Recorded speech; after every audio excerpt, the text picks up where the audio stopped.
আসসালামু আলাইকুম। আমাদের নতুন ইউটিউব চ্যানেলের পক্ষ থেকে আপনাদের সবাইকে স্বাগতম। তো আজকে আমরা চলে আসছি শফিক ভাইয়ের বাড়িতে। উনি একজন অভিজ্ঞ মানুষ। তো বড় ভাইয়ের কাছে আমরা দুটো কমেন্টের প্রশ্নের উত্তর জানতে আসছি। তো আমাদের নীলফামারী এক ভাই কমেন্ট করছে, তার নাম বড় ভাই বলছে যে ষাঁড় গরুর রক্ত আমাশা হয় কেন, আমি নীলফামারী জেলা থেকে বলতেছি। তো ভাই যদি কমেন্টের প্রশ্নের উত্তরটা দেন।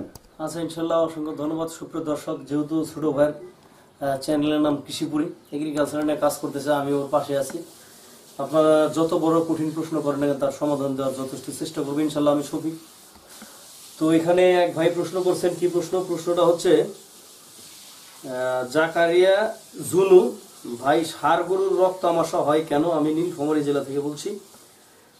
ষাঁড় গরু না, শুধু সব গরু মানুষেরও রক্ত আমাশা হয়।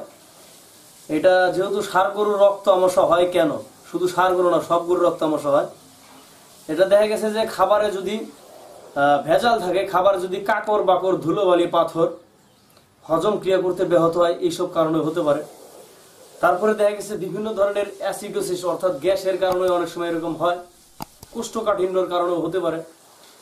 আপনার দেখা গেছে যে খাবারে হাই প্রোটিন বেশি ইউজ করছেন খাদ্যের সাথে, এর কারণেও হতে পারে।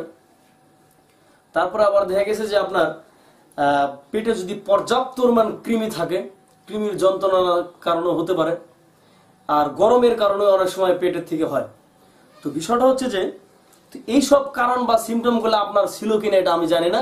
বা প্রশ্ন করছেন ভাই ষাঁড় গরুর রক্ত আমাশা হয় কেন, আমি নীলফামারী জেলা থেকে বলছি, তার মানে আপনি কি আমাদের কাছে ডাক্তারি শিখতে চান? আমি জানি না। যদি ডাক্তারি শিখতে চান তাহলে আসেন, সমস্যা নাই। আমি শফিকের নদীর পাড়ে ফার্ম আছে, সেখানে আমি প্রতি মাসে মানুষকে ডাক্তারি শিখাই, যথেষ্ট কিন্তু সার্টিফিকেট বিহীন, যথেষ্ট ধারণা 90% ধারণা আমি দেই শফিক।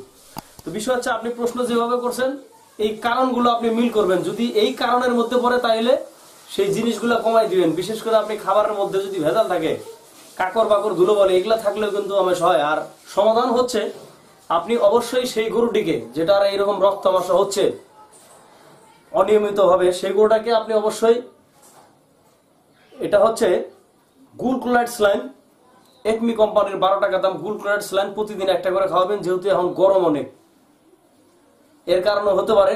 আর পাশাপাশি যদি বেশি মাত্রায় হয়ে থাকে সালফারটিন এস প্লাস, যেটা আছে প্লাস একমি কোম্পানি, হ্যাঁ সালফারটিন এস প্লাসটা, এই প্লাসটা খাওয়াবেন।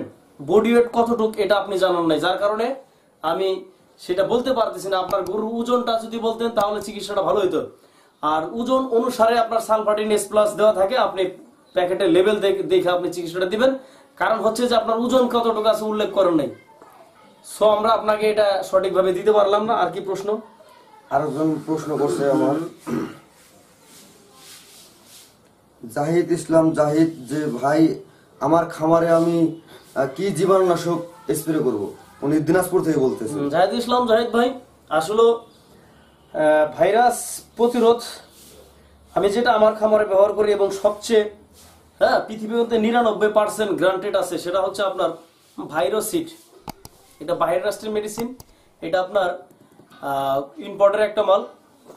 আপনার এই ভাইরোসিডটা আপনি পাবেন যে কোনো দোকানেই পাবেন আর কি। বাংলাদেশের যে ভেটেরিয়া আছে আপনার এলাকার ফার্মেসিতেও পাবেন। তো এই ভাইরোসিডটা আপনি ফার্মে ব্যবহার করবেন, প্রতি 5 সিসি 15 লিটার পানির মধ্যে দিয়ে আপনি স্প্রেও করতে পারেন পুরো ঘরে। আর সবচেয়ে বড় কথা হচ্ছে দুধের গাভী যদি থাকে তাহলে ভাইরোসিডটা ব্যবহার করবেন। এটা খুবই নিরাপদ এবং অত্যন্ত কার্যকরী। নিশ্চয়ই আপনি বাজারে অনেক আছে, আপনি পটাশ দিয়েও আপনার রুম স্প্রে করতে পারেন, রুম ধুতো করতে পারেন, জীবাণুনাশক হিসেবে পটাশ কম দাম। হ্যাঁ, তারপর আপনার খাবারের যে সোডা আছে মানুষ খায়, এই সোডা দিয়েও আপনি জীবাণুমুক্ত করতে পারেন। কিন্তু ভাইরোসিড সর্বোচ্চ মানের কাজ করে। অবশ্যই নিশ্চয়ই আপনি আমার কথাটা বুঝতে পারছেন।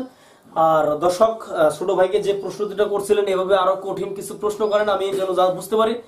আপনারা আজকে যে দুটো প্রশ্ন করছিলেন, যে জাকির হোসেন জুনু ভাই, আমি প্রশ্নের বড় ভাইয়ের কাছ থেকে অ্যান্সার নেওয়ার চেষ্টা করছি, বড় ভাই অ্যান্সার অলরেডি দিয়ে দিছে। আর একজন জাহিদ ইসলাম জাহিদ ভাই, যিনি দিনাজপুর থেকে আমাদের প্রশ্ন করছিলেন, সঠিক প্রশ্নের জবাব আমরা অলরেডি দিয়ে দিছি। আপনাদের যদি কোনো প্রশ্ন থেকে থাকে অবশ্যই আমাদের কমেন্ট বক্সে জানাবেন, আমরা সমাধান দেওয়ার চেষ্টা করব। আর কৃষিপরির পক্ষ থেকে আপনাদের রইল আন্তরিক ভালোবাসা ও শুভেচ্ছা। আর আমাদের ভিডিওটি যদি ভালো লেগে থাকে অবশ্যই লাইক, কমেন্ট, শেয়ার, সাবস্ক্রাইব করে আমাদের সাথেই থাকবেন পরবর্তী ভিডিও পাওয়ার জন্য। আসসালামু আলাইকুম।